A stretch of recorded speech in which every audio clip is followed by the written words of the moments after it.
Without Mama, Christmas has ceased to exist for Papa, but this year Angel is determined to bring some Yuletide joy back into their lives. With little money, no decorations, and not much time left until the big day, she is facing an uphill climb all the way. Help comes one night in the form of an ethereal voice that drifts through her window, singing words of comfort. Angel vows to find the singer, and what she discovers inspires a plan with the nativity at its core. Making it work won't be easy, though, with Bully Brian tormenting her and obstacles springing up like weeds. Angel must rely on new friendships and deepening faith to spur her on in the face of mounting uncertainties. But will that be enough to return Christmas to Papa's world? Hi, I'm Holly Cohen, and I'm the author of The Christmas Angel in Apartment 3C, a middle grade novel from Anaya Press. I'm excited to be here this evening to introduce you to my book's main character, a fearless and determined 11-year-old named Angel, and to give you a sneak peek at her adventures as she tries to bring Christmas joy back to Apartment 3C.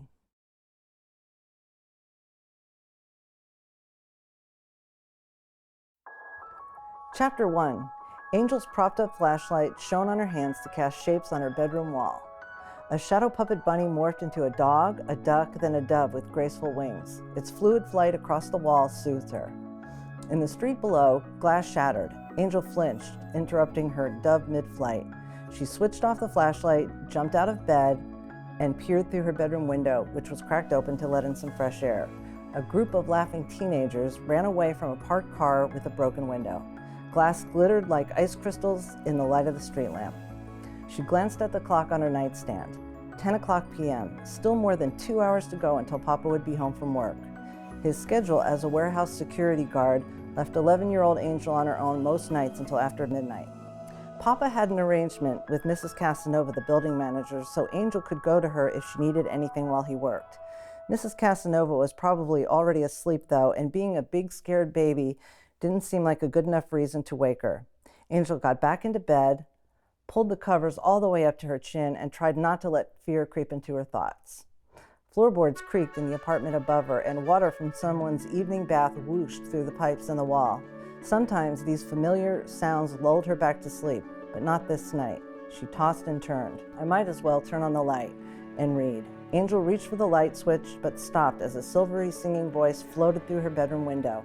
She listened to the words in the dark.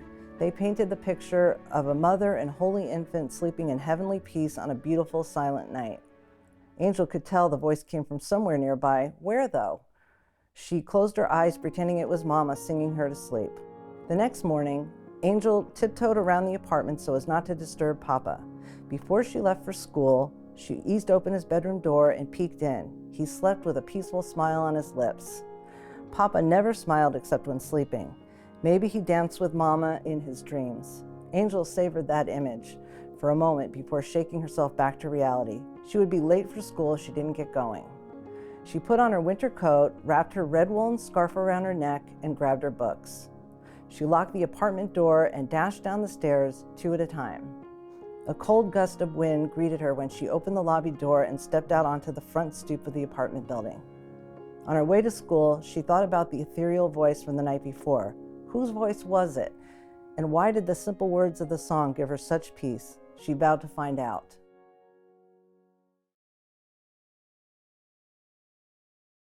Chapter 2.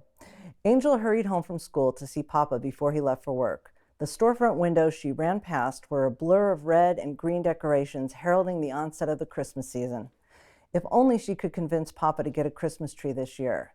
Surely the presence of something so wondrous in their home would bring some much-needed happiness. She used her key to open the lobby door and stepped into her apartment building. Mrs. Casanova stood in the doorway of her first-floor apartment, hands on her hips, chatting with an older woman. "Hi, Mrs. Casanova," Angel said. "Good afternoon, Angel. How was school today?" Angel shrugged. "Oh, you know, pretty much the same as always."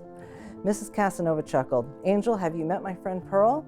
"No, I haven't." Mrs. Casanova placed one hand on Pearl's shoulder and one hand on Angel's. "Well, Angel, this is Pearl. Pearl, this is Angel. Pearl lives here in the building too." "It's very nice to meet you," Angel said. Pearl beamed. "The pleasure is all mine. Angel is such a pretty name." "Thank you. I was just thinking the same thing about your name." "Pearl and I were just getting ready to have some pie," Mrs. Casanova said. "Would you like to join us? You must be famished after a long day at school." Thank you, but I'd better see if Papa needs anything before he goes to work. Angel waved and ran up the stairs. When she reached apartment 3C, she took out her keys and opened the door. Papa, I'm home. Have you eaten yet? I can fix you something before you go. Just some eggs will be fine, Papa answered from his bedroom. I'll be out in a minute. Angel shrugged off her coat, unwound her scarf, and got right to work. She melted some butter in a frying pan and cracked some eggs. By the time Papa came to the table, a steaming plate of fluffy scrambled eggs awaited him. Watching him eat, she decided to take a chance and ask the question on her mind. Papa, do you think we could get a Christmas tree this year? It wouldn't have to be a big one, just something small to cheer up the apartment. Papa set his napkin down and exhaled. Angel, you know we don't have any money to spare, especially for something frivolous like a Christmas tree. He pushed his chair away from the table and carried his plate to the sink. I have to go to work. Thank you for the eggs. Be sure to lock up after me. I will. Once Papa closed the door, the apartment was as quiet as a tomb. Angel didn't have much of an appetite for dinner, so she curled up in the overstuffed chair by the living room window with her sketchbook. Her cat, Mr. Mustachio, sauntered into the room and jumped up onto her lap, making it impossible for her to draw. Angel laughed. Cats can't draw, and they don't want you to either. She stroked Mr. Mustachio's silky fur and gazed out the window at the street below. Snow flurries fell on the shoppers rushing to and fro.